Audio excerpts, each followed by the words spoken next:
Bail application for 5 suspects arrested in connection with a series of murders at the Fort Hare University resumes today. It's happening at the Alice Magistrate's Court. The accused face a string of charges, including the murders of Mboneli, Vesele and Petrus, Roets, who was gunned down in the space of less than a year. One of the suspects is linked to the killing of Vice-chancellor Professor Sakhela Buhlungu's bodyguard in January. Newzroom Afrika's Siphosethu Booi joins us for more on this story. Siphosethu, what can you tell us about, what's been revealed so far about who these 5 suspects are? First to note, Michelle, good morning to you and the rest of our viewers, is that that particular case that was supposed to be heard at the Alice Magistrate's Court was then moved to Dimbaza because of the Magistrate's Court's capacity. It was too small to accommodate the number of people that would be making their way to court to hearing what exactly is it that the state says they have against the 5 accused, like you just mentioned, that the very first suspect last week, Mr. Mboneli Peter, took to the dogs as something that one would say that it was quite brave, in the sense that he stated the facts as far as why he should be eligible to be given bail. Firstly, just saying that he's a father of 8 children. He's not a flight risk. He has never owned a gun, nor does he know how to operate a gun. And also just speaking about the police brutality that he allegedly claims to have endured on the day that he was arrested, the weekend of Good Friday.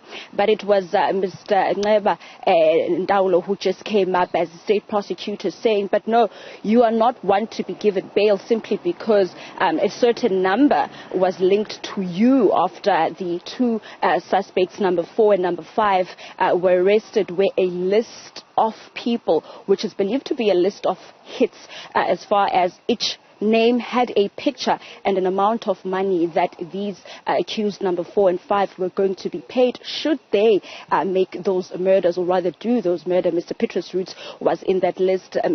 Vice-chancellor Sakhela Buhlungu was also there. Mboneli Vesele was also there. And of course the latest murder that occurred, or rather we would say Mr.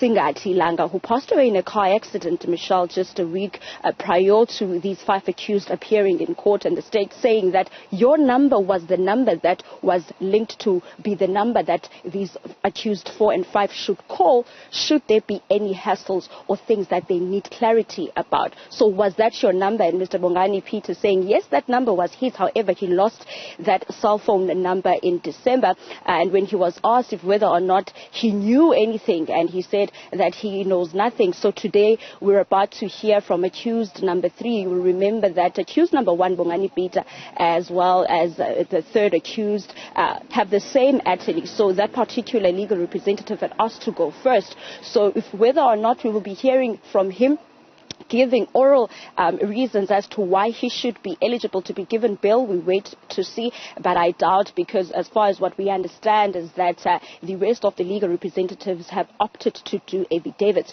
so those will be read out in court, as well as the state prosecutor will give further reasons as to why all 5 accused cannot be given bail.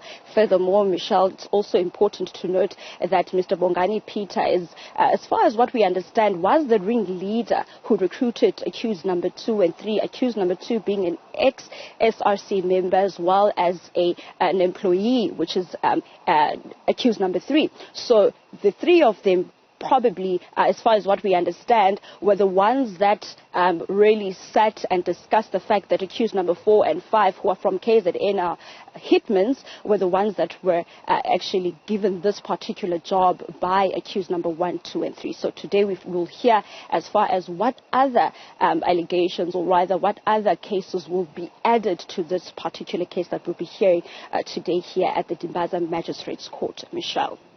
Yeah, plenty of disturbing information being heard in court there, Siphosethu, insofar as Fort Hare's attempt to try and clean up what is deep-rooted corruption at that institution. Siphosethu Booi, thanks very much indeed for that update.